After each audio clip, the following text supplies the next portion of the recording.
A history lesson on Flash Gordon. Yep. Escape from New York reboot? Check. A Shaft trailer? Oh yeah. All that's coming up right now.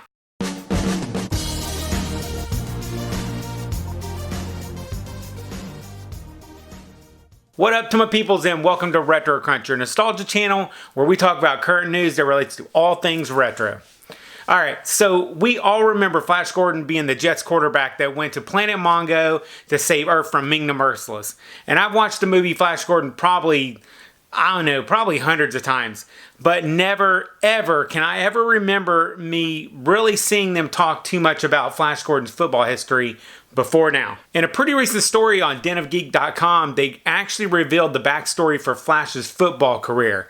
From his time playing college football at the University of Alabama, all the way through winning the Super Bowl. Alabama. Man, they get all the good players. If you want to read the 6 pages of detail all about it, it's in the book novelization of the 1980 movie. In fact, the book actually predates the movie by just a couple days. There's a cool story in the Flash Gordon novel where he talks about when he was playing in the Super Bowl and one of the players that was on his team was actually hurting other people. And he went to his coach and he's like, I am not going to play in this game if this guy's going to be hurting people. And that's one of the stories that they talk about.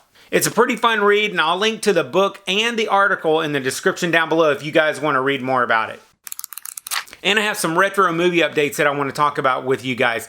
There's been some chatter over at HollywoodReporter.com that Fox is moving forward with their Escape from New York reboot. The story is actually being written by Lee Wannell, and this guy actually wrote Saw and Insidious, and I believe he wrote and directed the new movie Upgrade.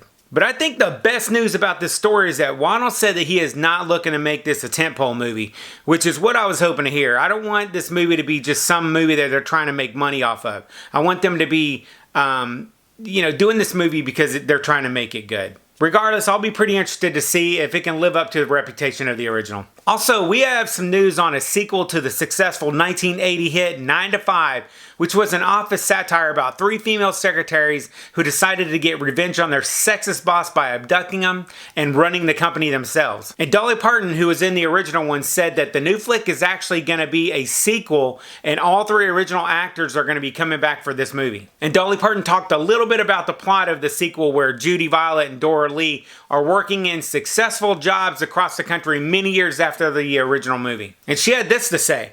She said that they still have the same problems, the harassment and not getting paid properly. So these girls say, whatever happened to these 3 women that made so many great changes?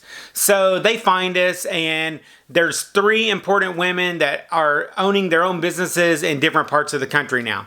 Looks like it's going to tackle some of the same tropes that we saw in the 1980s movie, which is all the trend right now. I'm probably going to watch this one as well. If they can recapture what made the original real fun, then I think this one will be too. And meanwhile, Fox just renewed The Simpsons for seasons 31 and 32. This titan has 654 episodes. It recently passed Gunsmoke that had a record 635. And good luck with any other show catching that number. Also, there is a trailer that just came out for the new Shaft movie. This one looks a lot different than the ones that I've seen before. It's a lot more lighthearted, has a comedic tone to it, and we're going to see 3 generations of the Shaft family in it. Plus, it's got Samuel L. Jackson in it, so I got to go see this. And then for you 90210 fans, I have a update on the revival. According to Tori Spelling, most of the whole cast is actually going to be coming back for this revived series, but the one person who's not is going to be Shannon Doherty. At this time, she's not slated to be on the new show. I'm like, come on, Shannon, you were like a huge... people just hated you on the old show. Not on the show itself, but just the trouble that you caused like between scenes and stuff. I think you ought to come back. And the last story is that the Girl Scout cookies that we love, and actually they're on sale right now pretty much throughout the country. News is coming out that they are actually selling them online. So this is a lot different than what I'm used to. Girl Scouts, they first started selling cookies all the way back in 1917, I believe. And so this is a break from tradition. But what do you guys think? Are you kind of thinking it's cool to be able to buy them online rather than have to act like you don't see them when you're walking into Walmart?